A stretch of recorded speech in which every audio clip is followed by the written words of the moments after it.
Now, I want to go now to Ulf Laessing, who is head of the Sahel Programme at the Konrad Adenauer Foundation. Welcome to you. Welcome.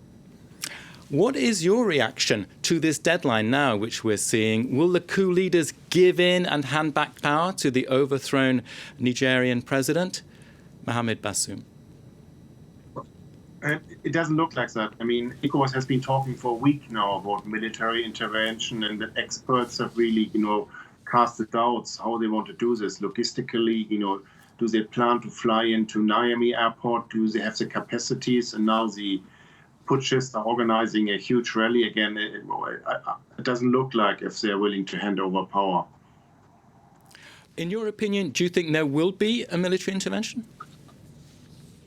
I doubt it. I don't think ECOWAS has the means, and there is no rapid force like NATO or so. And you would have to unite, Anglophone countries like Nigeria with the armies from Senegal, Cote d'Ivoire, come from Francophone backgrounds, and ECOWAS has only this type of action in countries like Gambia, where they were actually invited by the government. But here, I mean, if they block the airport at Niamey Airport, I just don't think it's going to happen. A plane full of soldiers is going to land and, rescue Mr. Bazoum. So we've got a crisis here that's been playing out now over 11 days. How do you see this playing out militarily over the next days and weeks? Well, I personally don't think there will be military intervention. I think they will keep talking about it to put a bit of pressure on the putschists to maybe appoint a civilian-run government and commit elections. I just don't think it's possible to reinstate Mr. Bazoum. It's been almost 2 weeks that he's being held by his own guard in his own house. He's already being criticized of being too close to France and the European Union.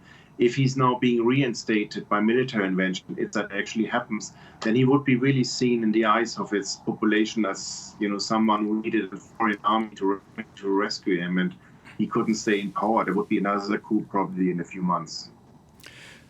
As you see it, Ulf, what do you feel are the repercussions in terms of the wider Sahel region with this crisis as it stands at this point? Further divide ECOWAS, like we've seen your report, like Mali and Burkina Faso with the military governments who are close to Russia. They will try to, make friends with the putschists in Niger and versus the other ECOWAS members. And it will also mean more instability, less focus on fighting jihadists. If, generals are busy with power plays in the capital, they have less to fight, jihadists.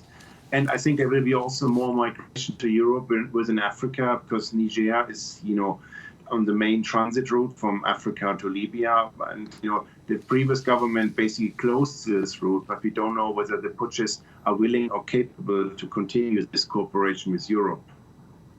Thank you so much, Ulf Laessing, there talking to us from Berlin. He is head of the Sahel Programme at the Konrad Adenauer Foundation. Thank you to you, Ulf.